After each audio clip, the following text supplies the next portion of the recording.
Hello everyone, welcome to Angel Smart Classes. I am Anju. आज हम करेंगे KVS का प्रीवियस पेपर जो हुआ था दिसंबर 2018 में हुआ था। इसको हम दो पार्ट में करेंगे, ठीक है, पार्ट 1 और पार्ट 2। और इसके बाद हम करेंगे 2017 का पेपर, उसको भी हम दो पार्ट में करेंगे, पार्ट 1 और पार्ट 2, ताकि हम थोड़ा डिटेल में कर सकें। अगर एक ही पार्ट बनाएंगे तो डिटेल एनालिसिस नहीं होगा, थोड़ा हम डिटेल में करेंगे, ठीक है। तो दो पार्ट में ये होगा हमारे पास और दो पार्ट में ये। टोटल हमारे पास हो जाएंगे 180 क्वेश्चंस के आसपास हो जाएंगे, नियर अबाउट लगा लो 200 के आसपास हमारे पास एमसीक्यू हो जाएंगे। तो ये वीडियो सिर्फ केवीएस वालों के लिए नहीं है, आप किसी भी कॉम्पिटिटिव कॉमर्स के एग्जाम की तैयारी कर रहे हो तो वो ये सभी के लिए है ये वीडियो, ठीक है। आप चाहे DSSB की तैयारी कर रहे हो, चाहे HTET की है, चाहे पीजीटी स्क्रीनिंग है, तो एमसीक्यू ही तो है। ये क्या है, पेपर में क्या होता है, एमसीक्यू है। तो ये वीडियो सभी के लिए इम्पोर्टेंट है। और जो हमारे चैनल पे नए हैं, प्लीज़ आप चैनल को सब्सक्राइब कर लीजिए, साथ में बेल आइकन प्रेस कर लीजिए ताकि जब भी हमारी न्यू वीडियो आए आपके पास नोटिफिकेशन पहुंच जाए। चलिए स्टार्ट करते हैं हम पेपर 71 क्वेश्चन से। Treasury bill is an instrument of short term borrowings maturing in a period of less than 1 year. It is issued by. देखो ट्रेजरी बिल क्या होता है, ये मनी मार्केट का इंस्ट्रूमेंट होता है, एक मनी मार्केट के इंस्ट्रूमेंट है जिसमें से एक ट्रेजरी बिल है। कहता है कि ये कौन इशू करता है। ट्रेजरी बिल क्या होता है, जब गवर्नमेंट को, सेंट्रल गवर्नमेंट को जो पैसा चाहिए होता है, शॉर्ट टर्म के लिए पैसा चाहिए होता है, तो सेंट्रल गवर्नमेंट कहती है आरबीआई को कि क्या करो, हमारे बिहाफ पे ट्रेजरी बिल इशू करो।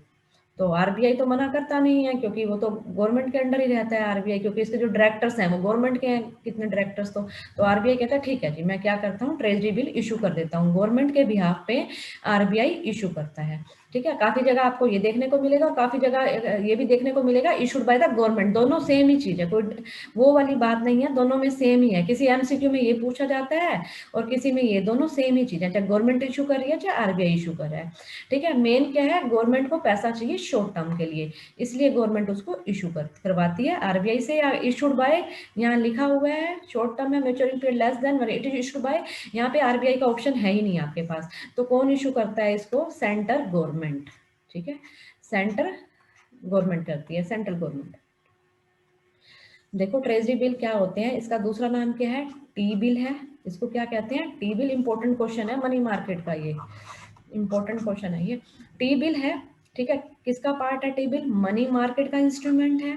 और क्या है ये, देखो इसमें से क्वेश्चन कैसे भी बन सकता है। एक क्वेश्चन यहाँ से बन सकता है, लॉन्ग टर्म है या शॉर्ट टर्म है। दूसरा क्वेश्चन ये short term, short term loan है या शॉर्ट टर्म डेट है, जब थोड़े टाइम के लिए पैसा चाहिए, मोस्टली 364 या लेस देन 364 डेज के लिए चाहिए होता है, 364 या लेस देन 364 डेज के लिए चाहिए होता है। Issued by the government of India. देखो यहाँ पे issue by government of India भी है, कई जगह आपको मिलेगा इशूड बाय द आरबीआई। तो कंफ्यूज मत होना, एक ही बात है ये, कई बार ये भी लिखा हुआ मिलेगा आपको, तो सेम ही चीज है, दोनों ऑप्शन के अकॉर्डिंग क्वेश्चन हो जाएगा, दोनों ऑप्शन में नहीं देगा। And are presently issued in, ये अब कौन कौन से हैं, ये 91 डेज के लिए इशू होता है, 182 डेज के लिए इशू कर सकती है गवर्नमेंट, या 364 डेज के लिए भी। पहले 14 डेज का भी होता था, अब बंद हो चुका है वो काफी टाइम से, ये 14 डेज का अब नहीं होता है। तो मेनली अब तीन ही है, एट प्रेजेंट की बात हो रही है, प्रेजेंट में ये तीन ही है, 91 डेज, 182 डेज और 364 डेज। इसका एक क्वेश्चन आया भी हुआ है एक एग्जाम में इससे रिलेटेड, ये डेज से रिलेटेड क्वेश्चन आया हुआ है कि कौन सा नहीं है। और जो ये किसके मल्टीपल में होते हैं, ये 25,000 के मल्टीपल में होते हैं, या तो आप 20 मिनिमम 25,000 होगा, या फिर आप 50,000 का इशू बाय कर सकते हैं, या फिर हम 75,000, ऐसे 25 की टेबल बना लो, टेबल में मल्टीपल में 25 के इशू हो सकते हैं, ठीक है। ये इंपॉर्टेंट क्वेश्चन था इसलिए इसको डिटेल में करवा दिया। नेक्स्ट देखिए, when computing the purchasing power gain or loss on net monetary items which of the following accounts is classified as। देखो अब जब तक ये पढ़ रहे हो थोड़ा टिपिकल सा लग सकता है, लेकिन आपको यहाँ देखो, आप इस चीज को पकड़ो, ये क्या कह रहा है, non monetary, classified as non monetary, आपका पैसा कहीं नहीं गया, ठीक है। मोनेटरी में पैसा आ जा रहा है, नॉन मोनेटरी पैसा कहीं नहीं आ जा रहा, तो पता ही होगा सभी को, आंसर पता चल जाएगा नॉन मोनेटरी से।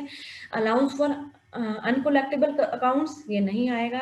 अक्यूमुलेटेड डेप्रिसिएशन ऑफ इक्विपमेंट ये आ जाएगा, आंसर आ जाएगा हमारा सेकंड। डेप्रिसिएशन क्या है, नॉन मोनेटरी आइटम है, डेप्रिसिएशन लगा दिया आपने मशीन पे, आपका पैसा कहीं आया या कहीं गया, आपने 10,000 लगा दिया डेप्रिसिएशन, ठीक है, एक मशीन पे लगाया 10,000 डेप्रिसिएशन, तो उससे क्या फर्क पड़ता है, पैसा तो कहीं नहीं आएगा ना, तो ये क्या है, नॉन मोनेटरी है।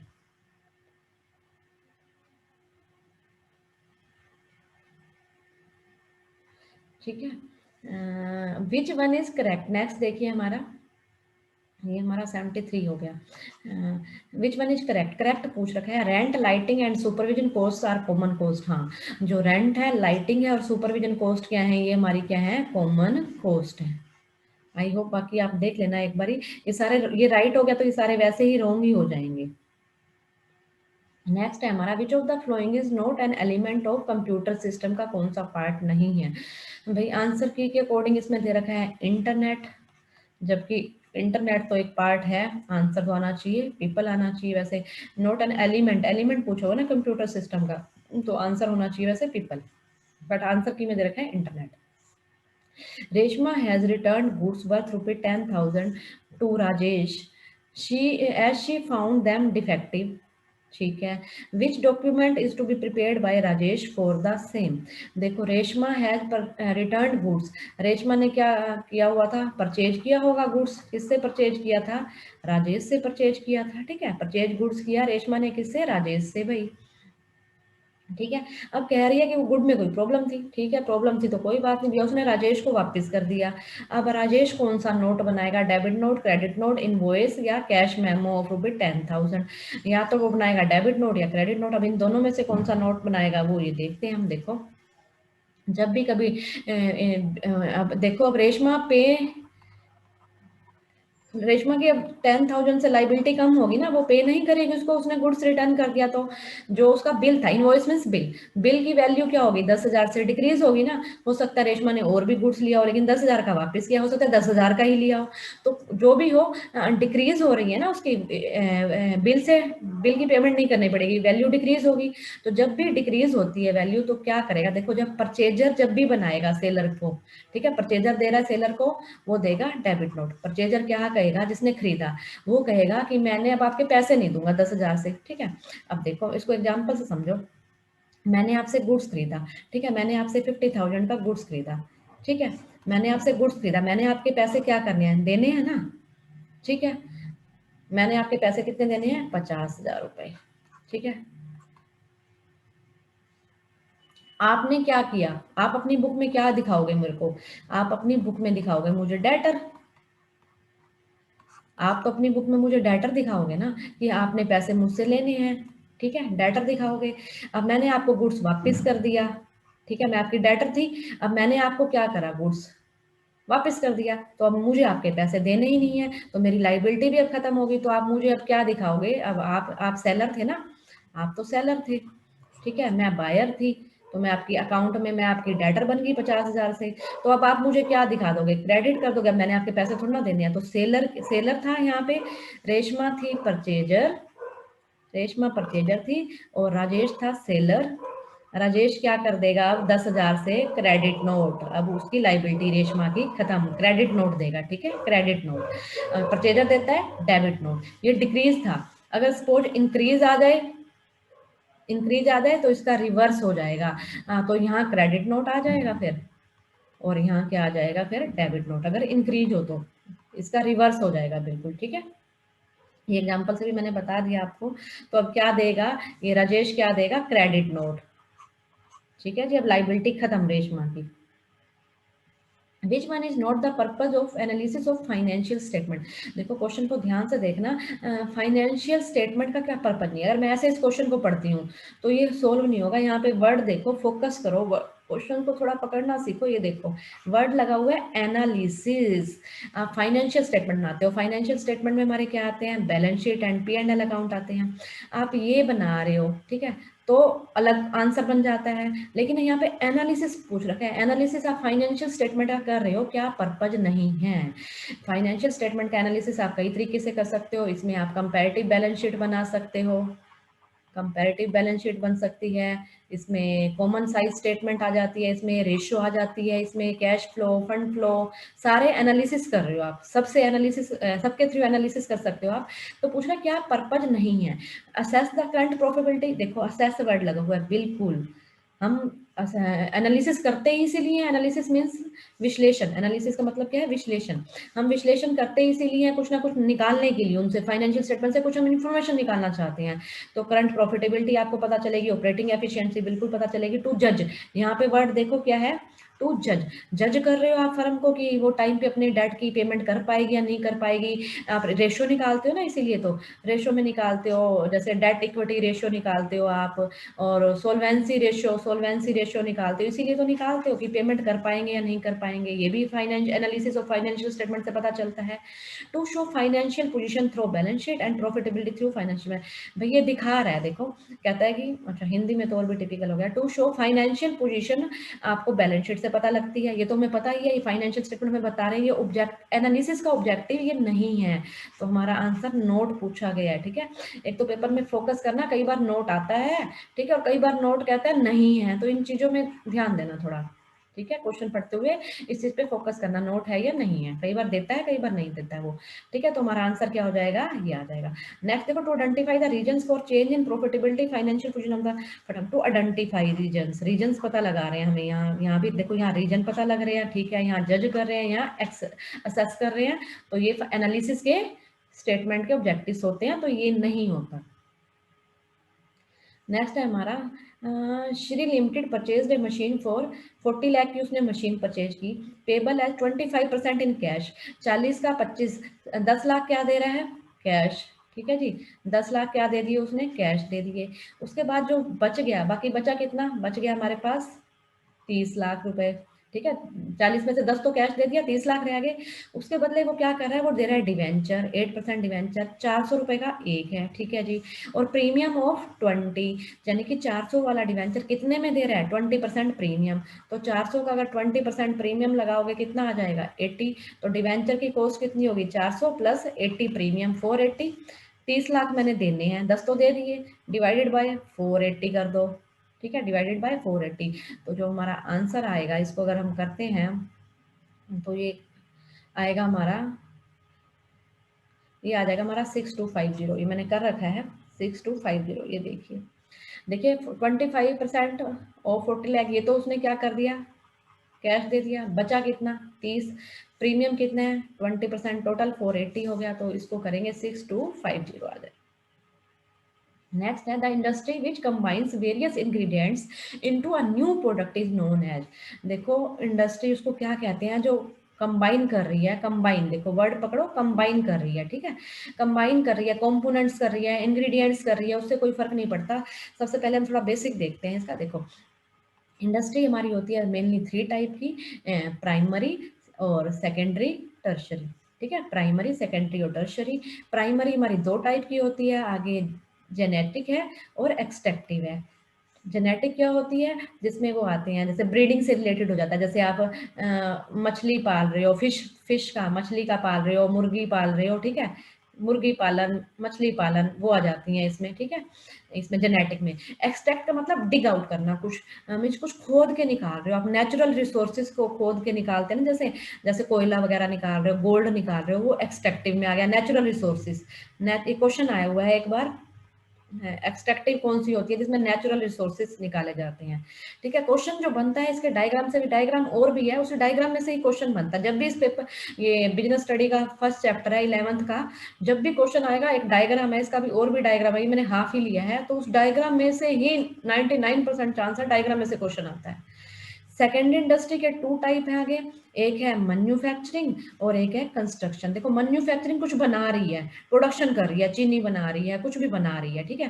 कंस्ट्रक्शन में ब्रिज वगैरह, डैम वगैरह हो गए, जैसे डैम बन रहे हैं, ब्रिज बन रहे हैं, कंस्ट्रक्शन इंडस्ट्री होगी। आगे जो मैन्युफैक्चरिंग इंडस्ट्री है ना, इसके आगे पार्ट्स हैं। इसके पार्ट्स कौन से हैं, ये है एक processing industry, analytical industry, 3 synthetical industry और 4 है असेंबलिंग इंडस्ट्री।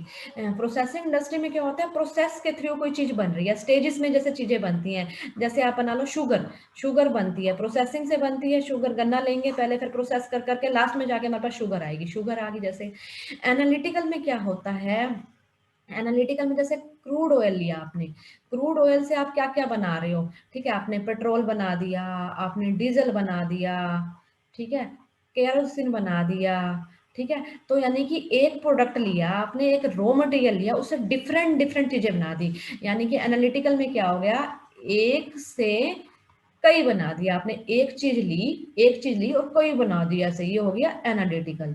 ठीक है जी, कई चीजें बना दी, एनालिटिकल। सिंथेटिकल, सिंथेटिकल का आपका सिंथेटिक का मीनिंग भी देखोगे ना, सिंथेसिस का मीनिंग सारांश। सारांश मीन्स, सारांश का मतलब क्या है, जैसे आपने कभी इंग्लिश में हमने कॉम्प्रिहेंशन नहीं करे होते थे, उसमें नीचे आता था अभी इसको सिंथेसिस करो, सारांश बताओ। इसमें भी ऐसे है, इसमें क्या किया आपने, कई चीजें ले ली, कई चीजें आपने उठाई, ये उठा ली कई चीजें, और क्या चीज बना दी, सिर्फ एक चीज बनी। जैसे सीमेंट है, सीमेंट में बहुत सारे केमिकल मिला के और एक सीमेंट बन जाती है, वो हो गया सिंथेटिकल।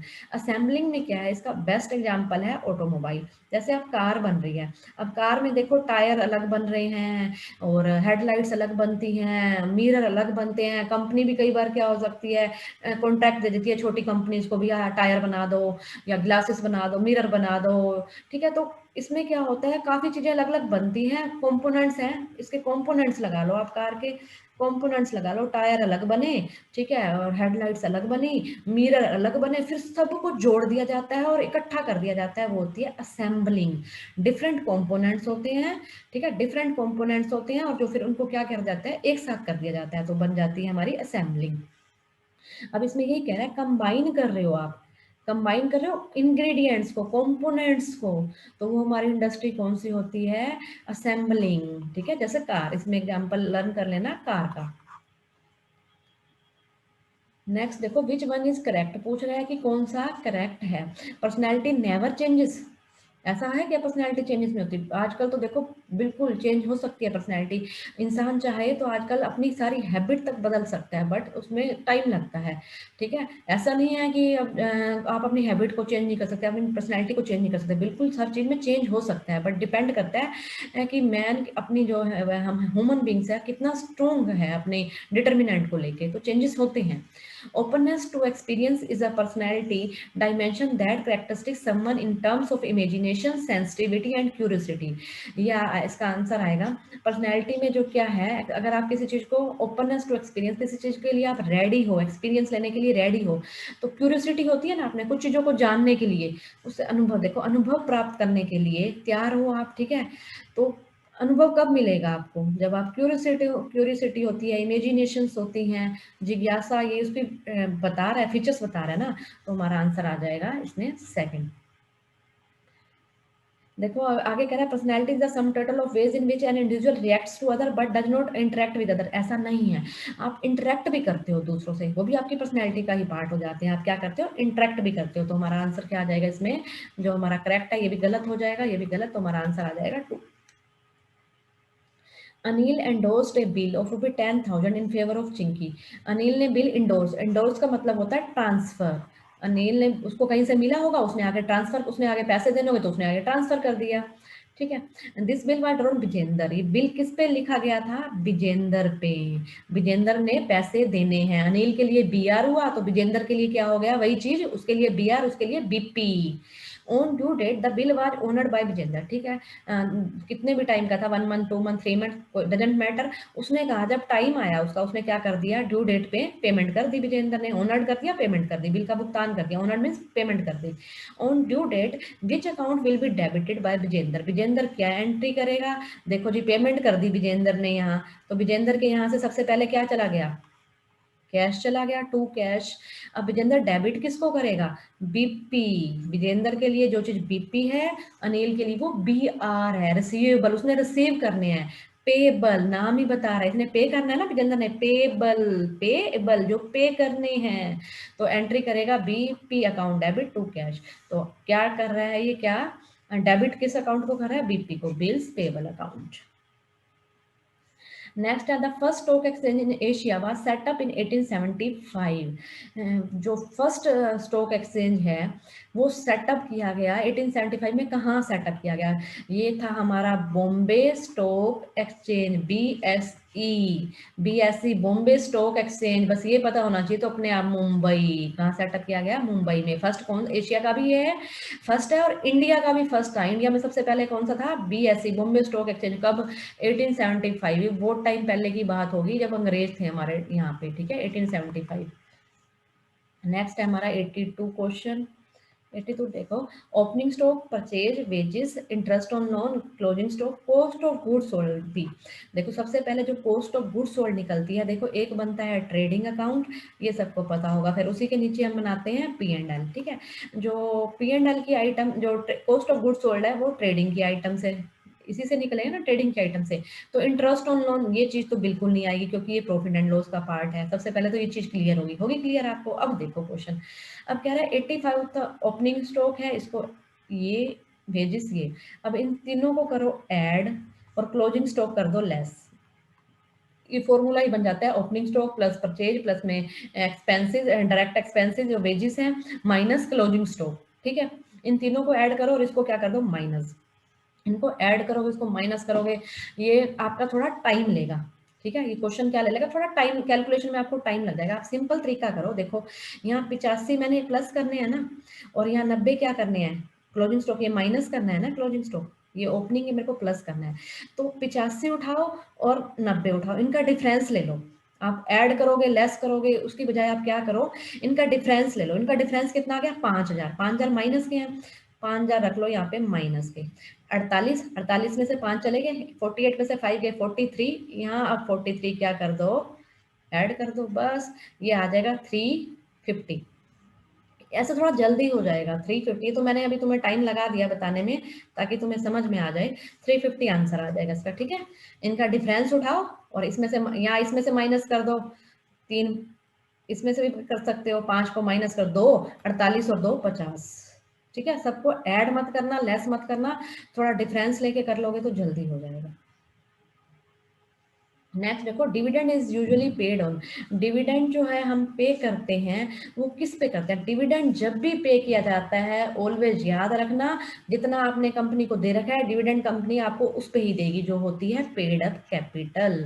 डिविडेंड ऑलवेज, ये क्वेश्चन 2-3 बार आ भी चुका है पेपर्स में, प्रीवियस पेपर्स में और डिफरेंट एग्जाम्स में आ चुका है ये क्वेश्चन। डिविडेंड किस पे दिया जाता है, हमेशा पेड अप कैपिटल पे।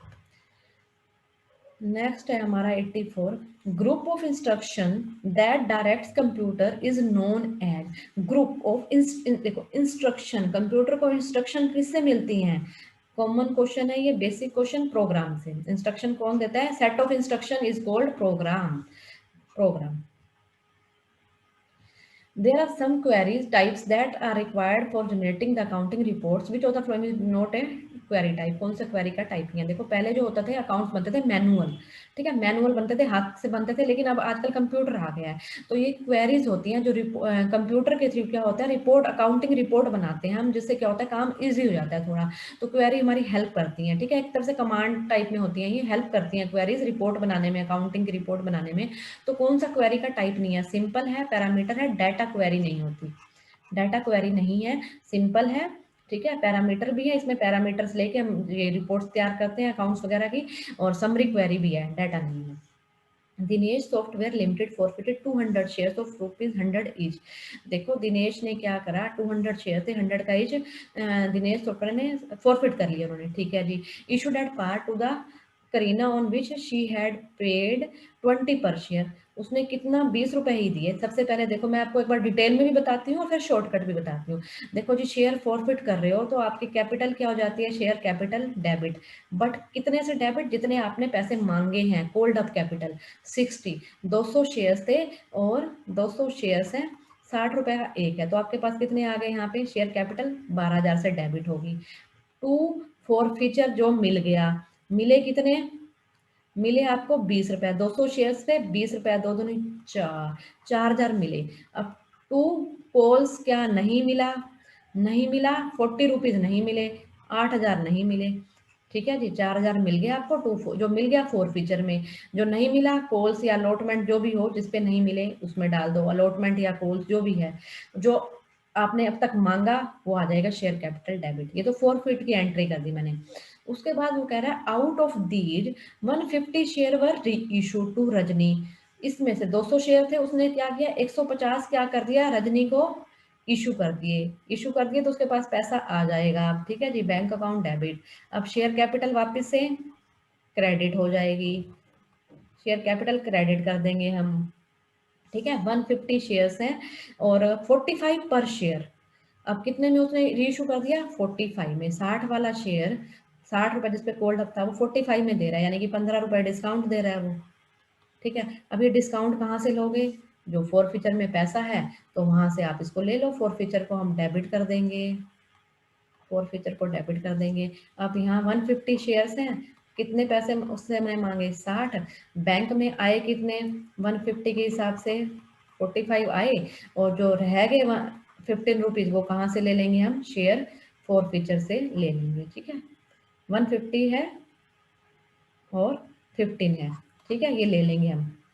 अब इसकी ये सारा करने की बजाय, ये सब करने की बजाय इसका शॉर्टकट है वो देखो। देखो 200 शेयर थे, 20 पर शेयर। देखो हमें पैसा मिला कितना, पकड़ो यहाँ से, पैसा हमें मिला 20 रुपए पर शेयर हमें मिला, और हम डिस्काउंट कितनी दे रहे हैं? देखो 20 रुपए हमें पर शेयर फॉरफिट करा, मिल गया। डिस्काउंट दे रहे हैं हम कितनी? 15 रुपए। डिफरेंस कितना है? 5 का। 5 का शेयर कितने हैं? 150। तो सिंपल सा क्वेश्चन करो, 150 इंटू 5 750। ठीक है, 150 इंटू 5 750, क्योंकि जो ज्यादा मिले हुए हैं और हमें इशू कर रहे हैं कम पे। अगर ज्यादा डिस्काउंट देगा तब ऐसे क्वेश्चन नहीं करना, फिर डिस्काउंट ज्यादा हो जाएगी, कैपिटल रिजर्व में फिर कुछ जाएगा ही नहीं। सिंपल सा बात है, फिर कैपिटल रिजर्व में कहाँ से जाएगा? कैपिटल रिजर्व में जब भी पैसा जाएगा जब आपके पास आ ज्यादा रखा हो और आप दे कम रहे हो, बच रहे हैं ना यहाँ पे हमारे पास पैसा। और दूसरा ये क्वेश्चन देखना, 200 में से इसने कितने शेयर इशू किए हैं? 150। तो जितने शेयर इशू करते हैं, ठीक है, उसका पैसा जाएगा, रीइशू कर रहे हैं जितने शेयर कैपिटल रिजर्व में। जो शेयर 50 शेयर्स इसने रीइशू नहीं किए, वो उसका पैसा कहाँ रहता है? शेयर फॉरफीचर अकाउंट में रहता है। कैपिटल रिजर्व में जब भी ट्रांसफर करते हैं जब आप उसको रीइशू कर दो। An aggrieved consumer can lodge a complaint to state consumer commission if the value of goods and service in question along with compensation। देखो ये पहले का क्वेश्चन है, 2018 का पेपर है ना ये। तो अब 2019 में क्या हुआ? Consumer protection act, new consumer protection act बना है। जो पहले वाला था 1986 वाला, वो रिपील कर दिया गया है, रद्द हो गया है। अब 2019 बना है। तो ये क्वेश्चन रेलिवेंट तो नहीं है, क्योंकि अब क्वेश्चन जो आएगा न्यू लिमिट के अकॉर्डिंग ही आएगा। इसके अकॉर्डिंग स्टेट कंज्यूमर में है ये आंसर आएगा इसमें 4, बट हमें ये नहीं करना। अब हमें ये करना है, देखो ये कंज्यूमर एक्ट पहले 1986 है, जो अब ओल्ड कह लो, इसको ओल्ड एक्ट हो गया। अब ये कौन सा हमारा एक्ट हो गया? New act, consumer protection act 2019। इसमें क्या है, इसमें चेंजेस, इसमें और इसमें क्या डिफरेंस है? पहले कोई रेगुलेटर नहीं था, यानी कि कंज्यूमर प्रोटेक्शन एक्ट किस लिए बनाया गया? कंज्यूमर को प्रोटेक्ट करने के लिए। कंज्यूमर का शोषण कर रहा था सेलर, तो गवर्नमेंट को लगा कि इनका शोषण हो रहा है, अब ये कहाँ केस करे, कहाँ इनके लिए प्रॉब्लम है, तो कंज्यूमर के लिए उन्होंने एक एक्ट बना दिया। ठीक है, जो बहुत पहले का था तो काफी चेंजेस थे, करने पड़ते हैं नई चीजों में, तो रद्द करके अब नया बनाएगा। पहले कोई रेगुलेटर नहीं था, अब क्या बना दी? एक बॉडी बना दी, CCPA। इसकी फुल फॉर्म भी इंपॉर्टेंट है, क्योंकि नया क्वेश्चन है और इससे रिलेटेड क्वेश्चन आता भी है, ये एचटेट में आया भी हुआ है इससे रिलेटेड क्वेश्चन। ठीक है, एचटेट में आया हुआ है, तो क्वेश्चन आता भी है इसका। सेंट्रल कंज्यूमर प्रोटेक्शन अथॉरिटी बना दी है जो रेगुलेट करेगी। जो इसमें लिमिट है, मनी की लिमिट है। डिस्ट्रिक्ट कोर्ट में आप केस कर सकते थे पहले 20 लाख तक का, अब कर सकते हो आप 1 करोड़ तक का। पहले 20 से 1 करोड़ स्टेट में आता था, अब 1 से 10 करोड़ आएगा स्टेट में। नेशनल में पहले 1 करोड़ था, अब 10 करोड़ से ऊपर। आपको याद करना पड़ेगा, ये लिमिट याद करनी पड़ेगी। लिमिट सिंपल है, देखो पहले 1, फिर 10 लगा दो, इसमें ग्रेटर देन 10 लगा दो, बस एक जीरो लगी, फिर देखो इसमें एक अक्षर, इसमें 2 अक्षर, अब 3 आ जाएंगे, इसमें ग्रेटर देन 10। ठीक है, ये छोटा लेवल सबसे पहले कौन सा होता है? डिस्ट्रिक्ट होता है छोटा, फिर उससे बड़ा स्टेट, उससे बड़ा नेशनल। बस ये लिमिट याद भी हो जाएंगी आपको। उसके बाद ई कॉमर्स। ई कॉमर्स का मतलब है जैसे आप शॉपिंग वगैरह करते हैं, अमेजोन है, फ्लिपकार्ट है। 1986 में अमेजोन फ्लिपकार्ट से शॉपिंग कहाँ होती थी? तो ई कॉमर्स पहले था ही नहीं, उस टाइम तो कोई प्रोविजन थे ही नहीं। अब ई कॉमर्स आ गया, तो अब इससे रिलेटेड ई कॉमर्स को भी इसमें इंक्लूड किया गया है। अमेजोन है, फ्लिपकार्ट है, ठीक है, इसको भी अब इसमें ई कॉमर्स को भी इसमें इंक्लूड किया गया है। तो अब हमारा क्वेश्चन तो मैं इसके अकॉर्डिंग आंसर ये हो गया हमारा, लेकिन अगर अब जो ये रेलिवेंट नहीं हो जाएगी, ठीक है, अब स्टेट की बात करता है, तो हमारा आंसर क्या आएगा? ये मोर देन 1 करोड़, और जब मोर देन 1 करोड़ और 10 करोड़ तक, लेस देन 10 करोड़, या 10 करोड़ के इक्वल भी इसी में ही आ जाएगा। ठीक है, 10 करोड़ के इक्वल भी इसी में आएगा। अब स्टेट की लिमिट ये होगी। नेक्स्ट है which one is true. Accounting is a social science, बिल्कुल सबसे पहला ही सही है। अकाउंटिंग क्या है? अकाउंटिंग आर्ट भी है as well as accounting science भी है, बट एग्जैक्ट साइंस नहीं है, ये सोशल साइंस है। क्यों? जो आप अकाउंट्स बना रहे हो किसके लिए बना रहे हो? पर्सन के लिए बनाते हैं हम अकाउंट्स। उससे इंफॉर्मेशन भी कौन लेता है?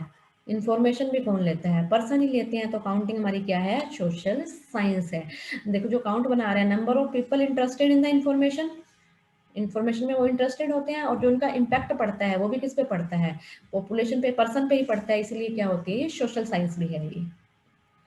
नेक्स्ट है machine was purchase on April 2017 for 10 lakh की मशीन खरीदी है। इसमें जब इस डेप्रिसिएशन का क्वेश्चन आए ना, तो इसमें सबसे पहले परचेज की डेट ही इंपॉर्टेंट होती है। 1 अप्रैल को खरीदी, और अकाउंट्स कब बना रहा है वो? 31 मार्च को बना रहा है, ठीक है। और उसके बाद एक और खरीद ली अक्टूबर में, न्यू मशीन खरीद ली, कितने की? एडेड 4 लाख की खरीद ली, ठीक है।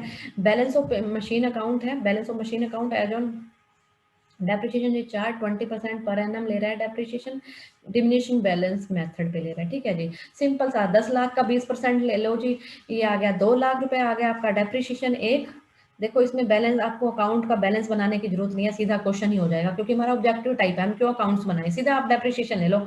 इसने यही तो पूछ रखा है डेप्रिसिएशन की बताओ, ठीक है, डेप्रिसिएशन बताना है।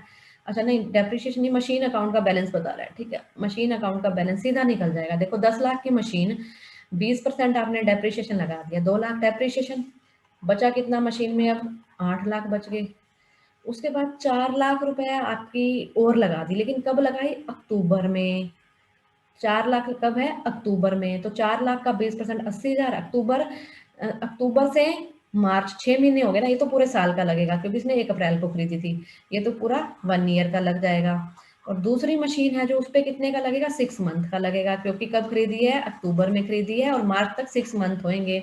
तो 4 लाख का 20, 80 80 पूरे साल का हो गया, आधा करोगे 40। 4 लाख की मशीन थी, 40 चला गया, 3 60 बच गया। तो मशीनरी काउंट में आएगा 1160, ठीक है, 1160। ये तो मैंने आपको समझाने के लिए कर दिया, वरना सीधा सिंपल सीधा ही हो जाएगा, इसमें कैलकुलेशंस की इतनी जरूरत भी नहीं है। अच्छा कर भी रखा है। देखो मशीनरी पहली पे 10 लाख की थी, डेप्रिसिएशन 2 लाख बचा, ये 8 लाख बच गया। फिर उस पर 4 लाख 6 महीने का लगाओगे, तो ये 8 प्लस ये 360, टोटल हो गया 1160। नेक्स्ट है analysis of comparative financial statement include. Analysis of comparative financial statement, देखो एनालिसिस कर रहे हैं, मैंने आपको ये बताया भी था, फाइनेंशियल स्टेटमेंट का एनालिसिस करते हो आप, उसके काफ़ी सारे मेथड से कर सकते हो आप। कंपैरेटिव भी बना सकते हो, कॉमन साइज भी बना सकते हो, ट्रेंड एनालिसिस भी कर सकते हो, रेशो भी है, cash flow statement, fund flow statement, ये सारे क्या हैं? एनालिसिस के टूल हैं। सबसे एनालिसिस कर सकते हो आप फाइनेंशियल स्टेटमेंट का। तो कह रहा है जब एनालिसिस कर रहे हो आप comparative financial statement, comparative method use कर रहे हो, तो देखो एक कंपैरेटिव, एक कॉमन, कॉमन तो आएगा नहीं, एक कैश फ्लो है, ये तो अलग अलग मेथड है, ये तो ट्रेंड भी है, ये तो वैसे ही नहीं आएगा, आंसर बच ही एक जाएगा। अगर आपको ये पता है ना कि एनालिसिस ऑफ फाइनेंशियल स्टेटमेंट के क्या क्या मेथड्स हैं, किस तरीके से आप कर सकते हो, तो ये आपको वैसे इजीली क्वेश्चन हो ही जाएगा। बाकी मैं बताती हूँ कंपैरेटिव क्या है। सपोज मेरे पास डेटर्स हैं, कंपैरेटिव क्या होता है, देखो मेरे पास डेटर्स हैं, इसमें 2 साल की आपको बैलेंस शीट गिवन होगी। ये मान लो मेरे पास 18 की है, ये मान लो मेरे पास 19 की है। डेटर मेरे थे पहले 5 लाख के, ठीक है जी। अब मेरे कितने हो गए? 6 लाख के हो गए, ठीक है। तो कंपैरेटिव में क्या होता है, सबसे पहले लेते हो आप चेंज, चेंज कितने का हुआ? 5 लाख से 6 लाख, 1 लाख का चेंज हुआ, 1 लाख बढ़ गए ना, 1 लाख के। फिर निकालते हो इनकी परसेंटेज, 1 लाख बढ़े मेरे, बेसिक प्रीवियस ईयर जो पहले वाला ईयर होता है उसको बेस मानते हो, डिवाइडेड बाय 5 लाख इंटू 100, कितने परसेंट चेंज हुआ? 5 दूनी 10, 20% चेंज हो गया। देखो पहले ये डाटा लिया, फिर ये एक लाइन में डाटा आ रहा है ना, इसलिए इसको क्या कहते हैं? हॉरिजॉन्टल। हॉरिजॉन्टल का मतलब होता है जो ऐसे चलेगा, एक होता है वर्टिकल, वर्टिकल का मतलब जो ऐसे होता है, ठीक है। अब ये ऐसे आ रहा है ना डाटा सारा, तो ये हो गया हॉरिजॉन्टल। तो इसको क्या कहते हैं? दूसरा इसको हॉरिजॉन्टल एनालिसिस कहते हैं। which one is the which one is the characteristics of transformational leaders? Important question है भैया ये। ट्रांजैक्शनल लीडरशिप और ट्रांसफॉर्मेशनल लीडरशिप आजकल नए नए कंसेप्ट ही पूछ रहा है। ये लीडरशिप के स्टाइल हैं, एक होता है ट्रांजैक्शनल और एक होता है ट्रांसफॉर्मेशनल। देखो ट्रांजैक्शनल क्या होता है, देखो मीनिंग को पकड़ो। ट्रांजैक्शन, ट्रांजैक्शन का मतलब क्या होता है? लेना देना, लेना देना, ट्रांजैक्शन यही होते हैं ना हिंदी में, लेना लेन देन, लेन देन, लेना देना नहीं, लेन देन, लेन देन होता है वैसे तो। चलो लेना देना कर लो। इसमें लीडर क्या कहेगा, ये लीडरशिप का स्टाइल है, इसमें लीडर क्या कहेगा? काम करो और रिवॉर्ड लो। नहीं तो काम नहीं करते तो पनिशमेंट लो। ठीक है जी। हिसाब किताब पूरा करता है इसमें ट्रांजैक्शनल में। इसको क्या कहते हैं? मैनेजरियल लीडरशिप कहते हैं। इसमें किस पे फोकस किया जाता है? परफॉर्मेंस पे फोकस किया जाता है, सुपरविजन पे और ग्रुप परफॉर्मेंस। इसमें लीडर क्या करेगा? परफॉर्मेंस को, जो उसके गोल्स हैं उसको इंपॉर्टेंस देगा भैया। इसमें जो सेट करेगा गोल्स और उसी को ही क्या देगा? इंपॉर्टेंस देगा। अपने गोल को अचीव करो और रिवॉर्ड लो, अगर काम नहीं करते हो तो क्या करो? पनिशमेंट लो। ठीक है जी। याद रह जाएगा, मैंने इसलिए आपको बता रही हूँ, ये चीजें आपको याद रह जाएंगी, इंपॉर्टेंट क्वेश्चन है। उसके बाद है ट्रांसफॉर्मेशनल। ट्रांसफॉर्म, ट्रांसफॉर्म मतलब होता है रूप ही बदल दिया। ट्रांसफॉर्म क्या होता है? रूप परिवर्तन करना, रूप चेंज करना, परिवर्तन करना कुछ। इसमें क्या करा? इसमें लीडर क्या करता है? अपने जो उसके सबॉर्डिनेट्स होते हैं, जो उसके फॉलोअर्स होते हैं, उनको मोटिवेट करेगा, उनको इंस्पायर करेगा, उनको क्या कहेगा? उनको ये कहेगा भाई तुम ये काम, जैसे मैं बार बार कहती हूँ, कुछ भी मुश्किल नहीं है, पेपर मुश्किल नहीं आते, थोड़ा कंसेप्ट करो। ये मैं क्या करती हूँ? मोटिवेट करती हूँ, ताकि आपको ऐसा ना लगे कि हाँ इतना सारा सिलेबस है, हाँ हम कैसे करेंगे, ऐसी चीज, ऐसी फीलिंग्स ना आए ना आपके मन में। तो मैं इसलिए आपको मोटिवेट करती हूँ। कुछ भी नहीं है बच्चे, पढ़ाई में कुछ भी नहीं है, कंसेप्ट को समझो। क्या कर रही हूँ मैं? आपको इंस्पायर कर रही हूँ, मैं आपको मोटिवेट कर रही हूँ। इसी में लीडर क्या करता है? मोटिवेट करेगा, इंस्पायर करेगा, उनको चेंजेस लाए, चेंजेस चेंजेस लाते हैं, उसको सुपरविजन करता है, अच्छे से सारे काम करता है लीडरशिप। ठीक है। रूप बदल देता है अपने सबॉर्डिनेट्स का, अपने फॉलोअर्स का। तो ये ट्रांसफॉर्मेशनल हो गया। ठीक है। आप क्वेश्चन देखते हैं। कहता है कि कौन सी करेक्टरिस्टिक ट्रांसफॉर्मेशनल लीडर की कौन सी करेक्टरिस्टिक्स है?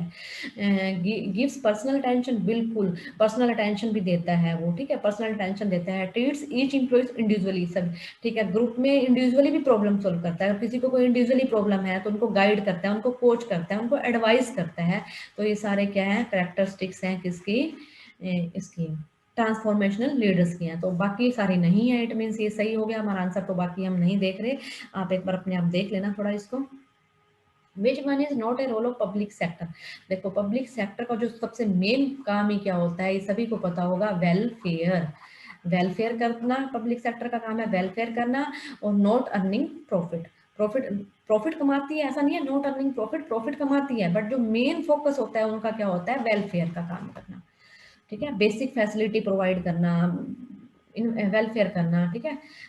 इसमें देखो development of infrastructure, basic facility तो देती है, इंफ्रास्ट्रक्चर आजकल बेसिक फैसिलिटी है, ये तो कंपनी नोट पूछा हुआ है, तो कंपनी दे रही है। एक बार इसको कट करती हूँ मैं। Development of profit earning capability, checking over concentration economy पर, बिल्कुल भाई एक के हाथ में ही पावर हो जाएगी सारी तो उसकी मोनोपोली नहीं हो जाएगी, बिल्कुल चेक करते हैं। एक्सपेंडिंग एक्सपोर्ट, बिल्कुल गवर्नमेंट का मेन मोटिव ही क्या होता है? हमारे एक्सपोर्ट बढ़े। ठीक है, गवर्नमेंट क्या करती है? एक्सपोर्ट को बढ़ाना चाहती है और इंपोर्ट को कम करना चाहती है, ये भी है ये भी है। तो कौन सा रोल नहीं है? Development of profit earning capability. भाई ये उनका मेन मोटिव नहीं है, पैसा कमाना, प्रॉफिट अर्न करना उनका मेन मोटिव नहीं है। अब आप देखोगे गवर्नमेंट के कितने इंस्टीट्यूट घाटे में भी चलते हैं, गवर्नमेंट फिर भी चला रही है उनको घाटे में, क्यों चलाती है? वेलफेयर पर्पज होता है क्योंकि उनका। विच one is true? Which one is true? कहता है कि कौन सा सही है? Management does not satisfy all the requirement of a profession, यही हमारा सही है। मैनेजमेंट जो प्रोफेशन की हर रिक्वायरमेंट को सेटिस्फाई नहीं करता है। ठीक है, management is consider to tire, ये सभी को पता है, टू टायर नहीं है ना। प्लानिंग कर लोगे तो क्या प्रॉब्लम नहीं होगी? मैं तो प्लान कर लेती हूँ, मैं केवीएस में पूरी प्लानिंग कर लूंगी, मुझे प्रॉब्लम नहीं होगी, प्रॉब्लम फिर भी होती है।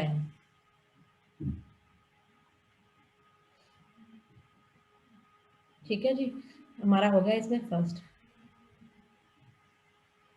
It is a market where low risk, unsecured and short-term debt instruments that are highly liquid are issued and actively traded every day. This market is known as, उस market को क्या कहते हैं? देखो हमारे पास फाइनेंशियल मार्केट होती है, हमारे पास फाइनेंशियल मार्केट है। देखो मार्केट का मतलब क्या होता है? जहाँ बाय और सेल करते हो। ठीक है, मार्केट में सभी जाते भी हो, आप सामान लेके आते हो, शॉपिंग करते हो, कुछ भी है, मार्केट है। बट यहाँ कौन सी मार्केट है? फाइनेंशियल। फाइनेंशियल मार्केट में फाइनेंशियल इंस्ट्रूमेंट क्या कर रहे हो? बाय और सेल कर रहे हो। टू टाइप की होती है ये, मनी मार्केट और दूसरी कैपिटल मार्केट। मनी मार्केट कौन सी होती है? जो शॉर्ट टर्म इंस्ट्रूमेंट इशू होते हैं जिसमें शॉर्ट टर्म की। कैपिटल मार्केट कौन सी होती है? लॉन्ग टर्म की। ठीक है, कैपिटल मार्केट आगे टू टाइप की है, प्राइमरी और एक सेकेंडरी। अब इस क्वेश्चन जो उनसे पूछा हुआ है, मनी मार्केट क्या होती है? देखो मनी मार्केट वो मार्केट होती है जो क्या होती है? हाईली लिक्विड होती है। हाईली लिक्विड होती है, ये रिस्क फ्री होती है। जैसे ट्रेजरी बिल है, हमने ऊपर पढ़ा था ट्रेजरी बिल जो थे टीबी, पहला को 71 क्वेश्चन ही ट्रेजरी बिल का था। ट्रेजरी बिल कौन इशू करता है? गवर्नमेंट के बिहाफ पे आरबीआई या गवर्नमेंट इशू कर रही है, ठीक है। तो गवर्नमेंट की सिक्योरिटी या कोई रिस्क है, गवर्नमेंट बैंक को भी तो रिस्क हो जाता है, तो गवर्नमेंट का है, गवर्नमेंट की चीज का कोई रिस्क थोड़ा ना होता है। गवर्नमेंट क्या डूब भी जाएगी, पैसा तो गवर्नमेंट तो खैर नहीं डूबेगी, पैसा गवर्नमेंट कहीं से उधार ला के भी देती है ना पब्लिक को, तो रिस्क बहुत कम रिस्क होता है इसमें, रिस्क ऑलमोस्ट निग्लिजिबल होता है रिस्क, इसमें रिस्क कम होता है। दूसरा गवर्नमेंट की है तो लिक्विड पैसा आपको श्योर मिलेगा, लिक्विडिटी भी बहुत ज्यादा होती है, इसमें रिस्क भी कम होता है। और ये शॉर्ट टर्म की मार्केट होती है। देखो बोरोइंग और लैंडिंग फॉर शॉर्ट टर्म के लिए आप ले सकते हो, मनी मार्केट होते हैं वो, ठीक है, 1 डे टू 1 ईयर, एक दिन से एक साल तक के लिए पैसा इसमें होता है। और ये क्या होती है? लिक्विड होती है, काफी लिक्विड है ये मार्केट। इसमें और भी इंस्ट्रूमेंट होते हैं, एक हमने कर लिया ट्रेजरी बिल, एक होता है कॉमर्शियल पेपर, कॉमर्शियल पेपर, एक होता है इसमें कॉमर्शियल बिल होते हैं, जो कॉमर्शियल बिल, कॉमर्शियल पेपर, ये मनी मार्केट के हैं सारे इंस्ट्रूमेंट होते हैं। ये इंस्ट्रूमेंट, इससे हम पैसा बाय सेल कर सकते हैं, इसको बाय और सेल, पैसा इसी से आएगा, बाय सेल, बाइंग और सेलिंग से, ठीक है। तो हमारा क्वेश्चन देखो, कह रहा है कि जो लो रिस्क, सबसे ज्यादा कम रिस्क है, unsecured and short term debt instrument है, दैट आर हाईली लिक्विड, बहुत ज्यादा लिक्विड भी है, इशूड एंड एक्टिवली ट्रेडेड, इसको आप ट्रेड कभी भी कर सकते हो, तो इसको क्या कहते हैं? ये है हमारी मनी मार्केट, ठीक है जी। और जो ये प्राइमरी मार्केट और सेकेंडरी मार्केट है, ये किसके पार्ट है? ये हमारी कैपिटल मार्केट के पार्ट है। प्राइमरी मार्केट जब आप फर्स्ट टाइम शेयर इशू करते हो, प्राइमरी मार्केट में करते हो, फर्स्ट टाइम शेयर इशू कर रहे हो तो प्राइमरी मार्केट में करोगे, उसके बाद शेयर एक बार इशू हो गए, उसके बाद उसकी बाइंग और सेलिंग कहाँ होती है? सेकेंडरी मार्केट में, स्टॉक एक्सचेंज के थ्रू होती है। An initiative launched by the Government of India on September 25, 2014 with the major objective of job creation and skill enhancement। ये गवर्नमेंट की प्लानिंग, जो योजना थी, जो गवर्नमेंट की इनिशिएटिव था गवर्नमेंट का, job creation and skill enhancement है। कहते हैं कि उसका नाम क्या था? जॉब क्रिएशन के लिए गवर्नमेंट ने कहा था मेक इन इंडिया, इसका नाम क्या था? Make in India. Which one is false? क्या कह रहा है कि कौन सा गलत है? Controlling is monitoring organisational performance, बिल्कुल कंट्रोलिंग मॉनिटर करते हैं, कंट्रोलिंग में तो परफॉर्मेंस है, बिल्कुल ठीक है। Directing involves leading, plan, motivating, ठीक है, डायरेक्टिंग में सारी चीजें आ जाएंगी, लीडिंग, मोटिवेटिंग, कम्युनिकेटिंग, सुपरविजन, सब डायरेक्टिंग में आता है। Organisation does not consider allocating resources to carry out specific, organisation does not consider allocating resource, नहीं भी ऑर्गेनाइजेशन रिसोर्स तो बांटता है। नेक्स्ट पढ़ते हैं एक बार। स्टाफिंग इन फाइंडिंग, हाँ, स्टाफिंग का मतलब क्या है? Right person, right place, right time, right people, right person, right time, right place पे होना चाहिए, ये स्टाफिंग का मतलब है। तो हमारा आंसर क्या आ जाएगा? 3, ठीक है। नोट फॉल्स पूछा होगा ना, तो ये आ जाएगा डज नॉट कंसिडर, ये आ जाएगा 3। Which of the flowing quality certification is used for electrical goods? Electrical goods के लिए 98 क्वेश्चन है, क्या है? एफपीओ किस पे यूज होता है? फ्रूट्स वगैरह पे, मैं बता देती हूँ आपको, फ्रूट्स वगैरह पे एफपीओ सर्टिफिकेशन मार्क होता है, जिससे हमें क्या पता चल जाता है? अगर ये सर्टिफिकेशन मार्क हो तो हमें पता लग जाता है कि हमारी क्वालिटी सही है, स्टैंडर्ड क्वालिटी है, ठीक है। एफपीओ फ्रूट्स के लिए, जैसे जैम वगैरह है, फ्रूट्स हैं, जैम, अचार। एग मार्क किस पे यूज होता है? एग्रीकल्चर प्रोडक्ट पे, नाम ही बता रहा है एग मार्क का, तो एग्रीकल्चर प्रोडक्ट के लिए ये सर्टिफिकेशन मार्क है, जिन पे एग मार्क लिखा हो तो उसका मतलब मार्क लगा होता है, तो उसमें सही है वो चीज।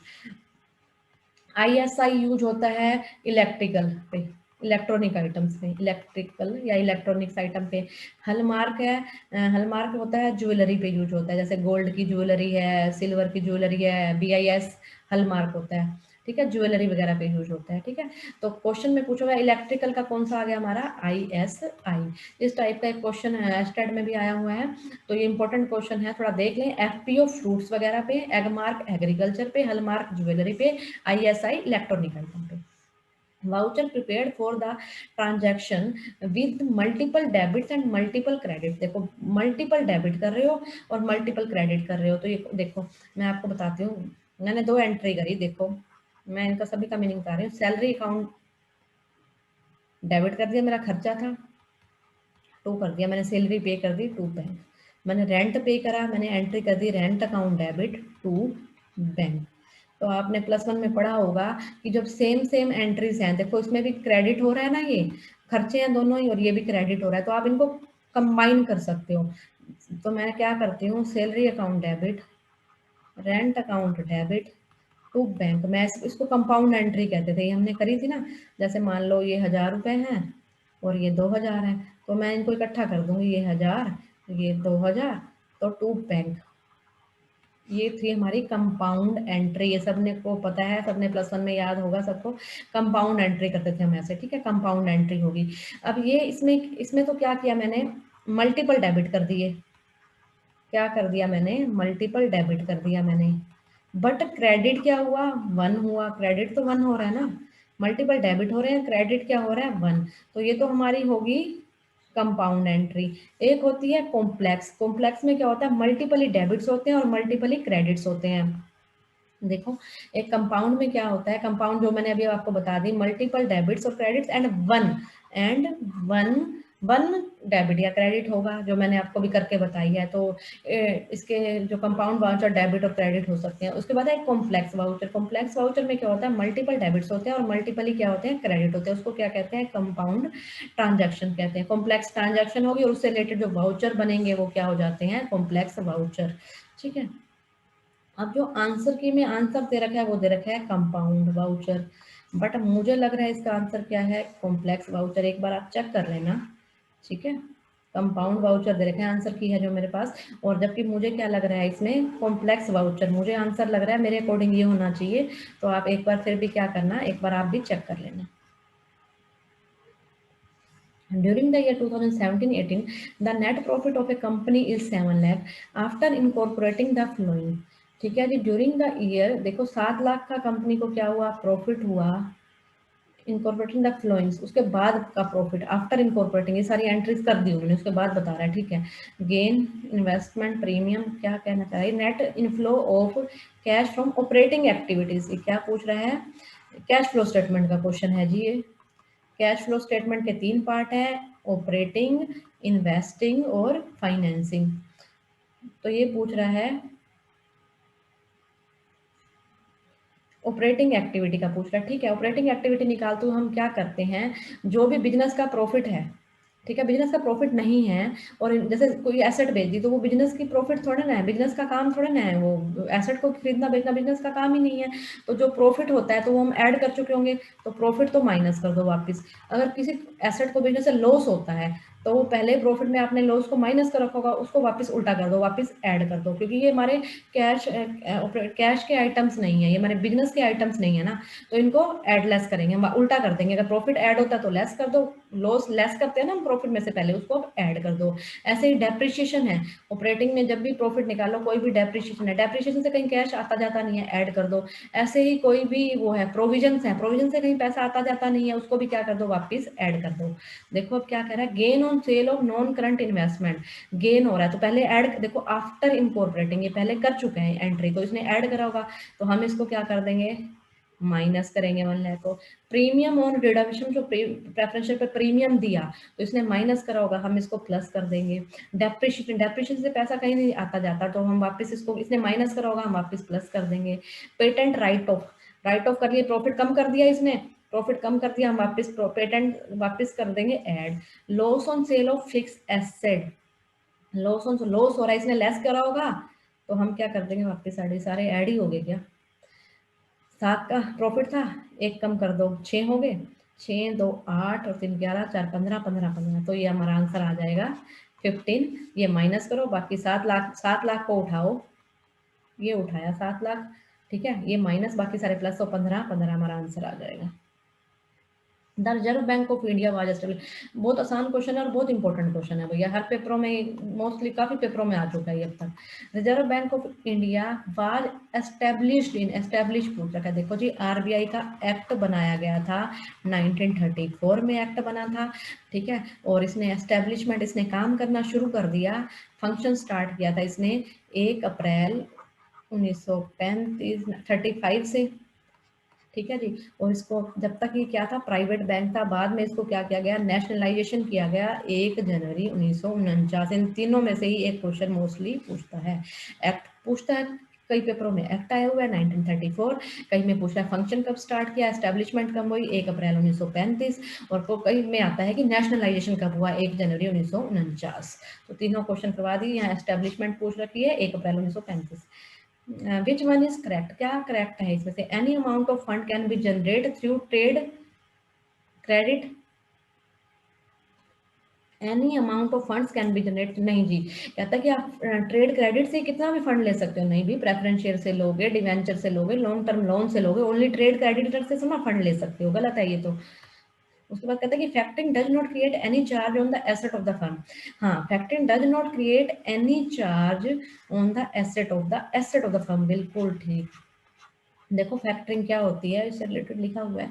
देखो मेरे पास है डेटर्स, ठीक है, डेटर्स है मेरे पास 50,000 के। मेरे को किस चीज़ की जरूरत है? मुझे कैश की जरूरत है, मुझे पैसे चाहिए। अब मैं क्या करूं? अब लोन लूंगी तो इंटरेस्ट देना पड़ेगा ना। तो सब क्या होती है, कंपनी जो फैक्टरिंग होती है, फैक्टरिंग कंपनी या एजेंसी होती हैं जो, ये क्या करती हैं, ये आपके डेटर्स को बाय कर लेती हैं। ये डेटर्स को क्या कर लेंगी कंपनी जो है, ये एजेंसी कंपनी जो है, इंस्टीट्यूशन भी कई जगह लिखा होगा, कई जगह एजेंसी, कई जगह कंपनी, कई जगह एजेंट भी लिखा हुआ है, काफी नाम देखने को मिलेंगे। तो ये कंपनी लगा लो एक तरफ से, ये क्या करेगी, हमारे डेटर्स को बाय कर लेगी, ठीक है। अब मैं ये मेरे को कहेगी मैं आपके 50,000 डेटर्स बाय कर लेती हूँ। अब मैं मेरी क्या होगी, मेरे को देखो डेटर से पैसे कलेक्ट करने में, उनका हिसाब किताब रखने में मेरे को भी प्रॉब्लम है। मेरे को भी तो पर्सन चाहिए होंगे ना डेटर्स का हिसाब किताब रखने में, अकाउंट बनाएंगे किससे कितना पैसा आया, कितना रह गया।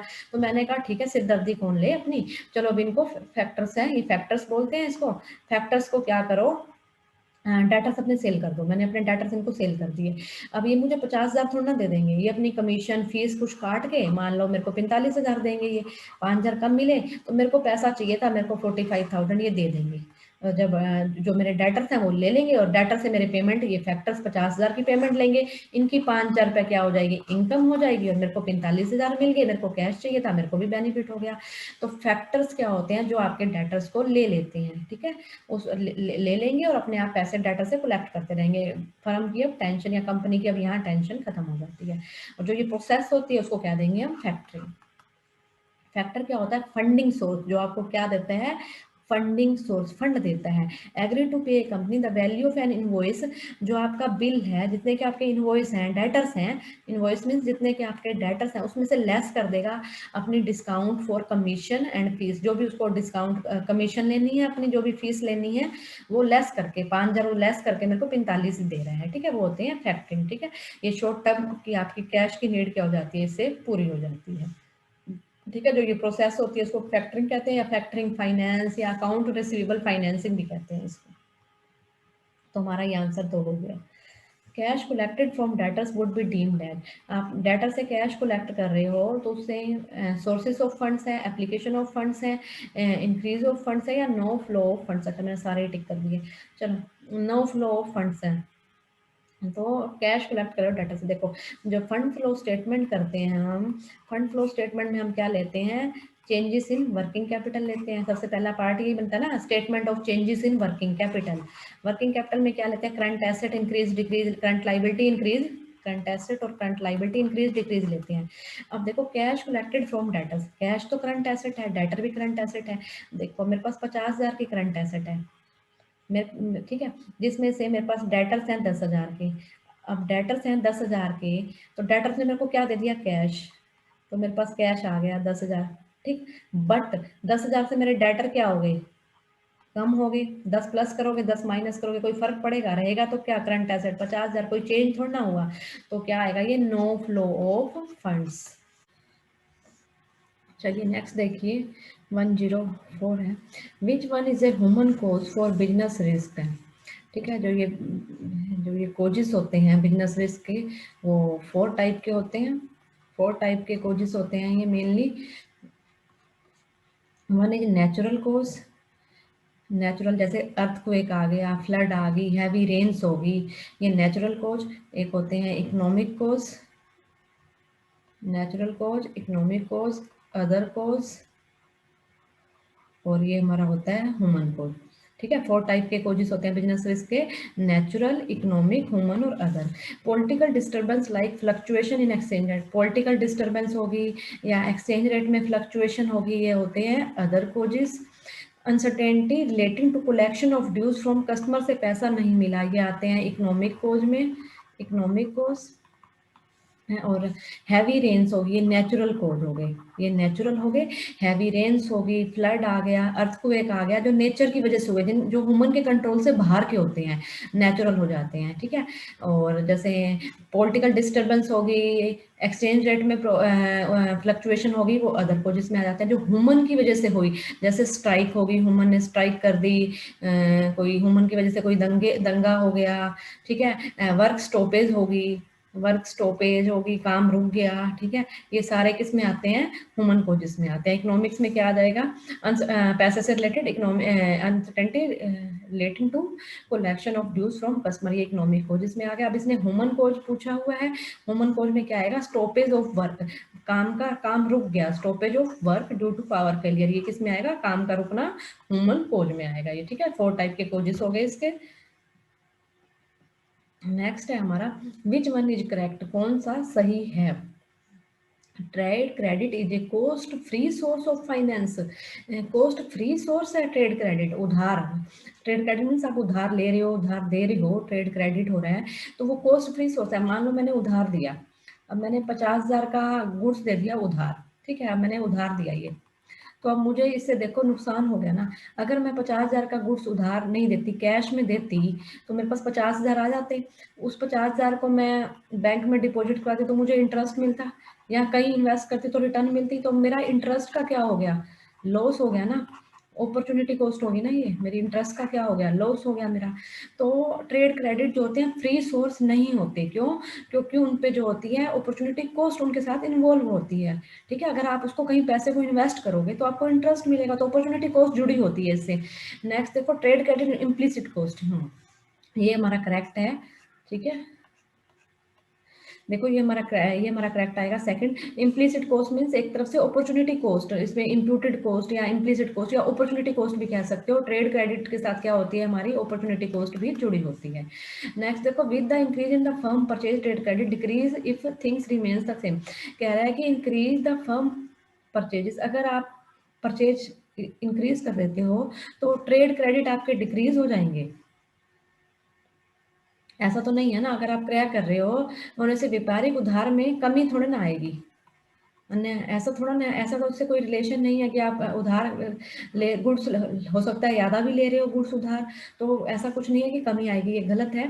और increase deferred income reduce the firms liquidity, ऐसा भी नहीं है कि डेफर्ड इनकम इंक्रीज हो जाएगी, आपकी लिक्विडिटी फर्म की रिड्यूस हो जाएगी। इनकम इंक्रीज हो रही है, डेफर्ड इनकम इंक्रीज हो रही है आपकी, तो लिक्विडिटी डिक्रीज हो जाएगी, ऐसा कुछ नहीं है। बैलेंस पे डिपेंड करता है, कैश का बैलेंस आप पे कितना पड़ा है। जो मेन अप्रोप्रिएट आंसर आएगा वो हमारा आएगा second. Which one is the following statement is not appropriate for provision? Which one is the following statement is not appropriate for provision? Provision से related क्या appropriate नहीं है? Creation of provision satisfy the principle of conservatism है। Creation of provision किस लिए बनाते हैं? देखो अकाउंटिंग के प्रिंसिपल्स हैं अकाउंटिंग के कुछ, जिसमें से एक है कंजर्वेटिज्म। कंजर्वेटिज्म प्रिंसिपल ये कहता है अगर फ्यूचर में कोई, आपको पता है ना कोई आपका लॉस होगा, उसकी अरेंजमेंट तो आप पहले से कर लो, लेकिन प्रॉफिट की अरेंजमेंट मत करो। Anticipate all the future losses, आप उसका आइडिया लगा लो लॉसेस का, जो भी लॉस होने वाले हैं आप उसकी अरेंजमेंट कर लो, बट प्रॉफिट की अरेंजमेंट मत करो। तो इसी अकॉर्डिंग क्या बनाए जाते हैं? प्रोविजन बनाए जाते हैं, क्योंकि हो सकता है हमारे में डाउट है कि हमारे कुछ डेटर्स हैं जो हमें पैसा नहीं देंगे, तो हम प्रोविजन बनाते हैं, ठीक है बिल्कुल। Provision is a charge against profit, ये भी ठीक है। ये क्या पूछा होगा इसमें? Not appropriate. Provision is created for non liability, हमें पता है हमारे डेटर्स पैसा नहीं देंगे, इसलिए हम प्रोविजन बनाते हैं। प्रोविजन फॉर डेटर्स है, प्रोविजन फॉर डेप्रिशिएशन है, हमें पता है हमारी मशीनरी यूज के कारण थोड़ी सी घिस रही है, डेप्रिशिएट हो रही है, तो हम बनाते हैं non liability. Provision is created for strengthening the financial position of business. देखो मेरे 50,000 के डेटर थे, मैंने प्रोविजन बनाया 50,000 के डेटर पे कि मेरे कुछ डेटर्स ऐसे हैं 5,000 के जो मेरे को पैसा नहीं देंगे, 5,000 डेटर मेरे पैसा नहीं देंगे, तो मैंने बना दिया प्रोविजन, ठीक है। तो इससे क्या हुआ? मेरे को फाइनेंशियल पोजीशन की मेरी स्ट्रेंथ मिल गई, बल्कि मेरे को 5,000 तो मेरा नुकसान हो गया ना, मेरे को नहीं मिलेंगे। तो ये फाइनेंशियल पोजीशन को स्ट्रेंथिंग नहीं करते, तो हमारा आंसर क्या आ जाएगा? 4। Fund flow statement is a study of, देखो फंड फ्लो का पहले भी क्वेश्चन आया था एक, और फंड फ्लो का 2 क्वेश्चन आ गए फंड फ्लो के। Fund flow statement is a study of, fund flow statement में हम क्या करते हैं, ये मैंने आपको बताया भी था, इसमें हम क्या लेते हैं, profitability, investment, changes in working capital, इसमें हम क्या लेते हैं, वर्किंग कैपिटल में चेंजेस लेते हैं। जैसे हमारी 50,000 के डेटर्स हैं तो हम देखेंगे कितना इंक्रीज डिक्रीज हुआ, 10,000 के इंक्रीज हो गए, फिर ठीक है। ऐसे ही करंट लाइबिलिटीज लेते हैं, ऐसे ही सारी करंट एसेट लेंगे, इंक्रीज डिक्रीज देखते हैं, ठीक है, कितना इंक्रीज हो रहा है कितना डिक्रीज हो रहा है, फिर हम नीचे निकालते हैं नेट इंक्रीज और डिक्रीज इन वर्किंग कैपिटल, ये हमारा होता है फंड फ्लो स्टेटमेंट। तो आंसर आएगा 3। Profit after tax for the year ending 31 March 2018 amounted to 5,40,000 which showed an increase of 50% over the profit after tax from the previous year।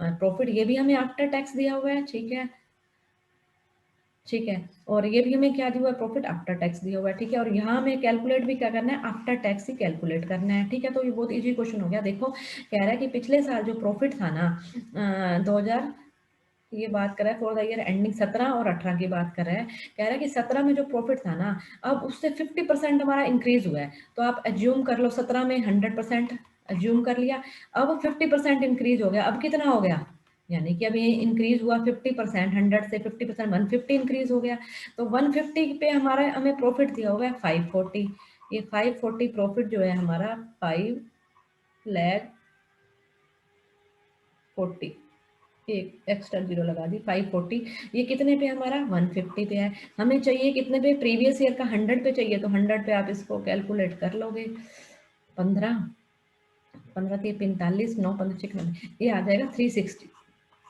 ठीक है। Third answer आ जाएगा इसका।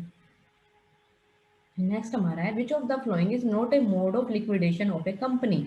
आप लिक्विडेट कर रहे हो कंपनी को, ठीक है, कंपनी का लिक्विडेट मीन्स परिसमापन कर रहे हो आप कंपनी का, क्या एक प्रकार का जो ये है इसका मोड नहीं है, कौन सा मोड नहीं है, compulsory winding up by the court, बिल्कुल हो सकती है, कोर्ट वाइंडिंग अप कर सकता है, और या वॉलेंट्री वाइंडिंग अप आप मेंबर खुद भी कर सकते हैं, दोनों वाइंडिंग अप होती हैं, compulsory winding up, voluntary winding up, member winding up under the supervision of court, यहाँ भी कोर्ट है कोई बात नहीं, कंपल्सरी भी कोर्ट कर सकता है और मेंबर भी कर सकते हैं वॉलेंट्री, तो डायरेक्टर्स नहीं कर सकते winding up by the directors, ये not a mode of liquidation of company नहीं है। Which one is not a characteristic of coordination, coordination की क्या कैरेक्टरिस्टिक्स नहीं है, कोऑर्डिनेशन क्या है, कॉन्टिन्यूस प्रोसेस, बिल्कुल कोऑर्डिनेशन कॉन्टिन्यूस प्रोसेस, अगर आप कोई भी काम करते हो, आज एक काम किया आपने, तो जैसे आप अपना ये पढ़ने का ही काम करते हो, तो आप एक तरफ से कोऑर्डिनेशन करते हो, अब मुझे ये चैप्टर पढ़ना है, फिर मुझे कल ये पढ़ना है, तो ऐसा तो नहीं है आज कोऑर्डिनेशन कर लिया कल नहीं करोगे, कल भी करने की जरूरत पड़ेगी कोऑर्डिनेशन, तो बिजनेस में तो कॉन्टिन्यूस कोऑर्डिनेशन होता ही है।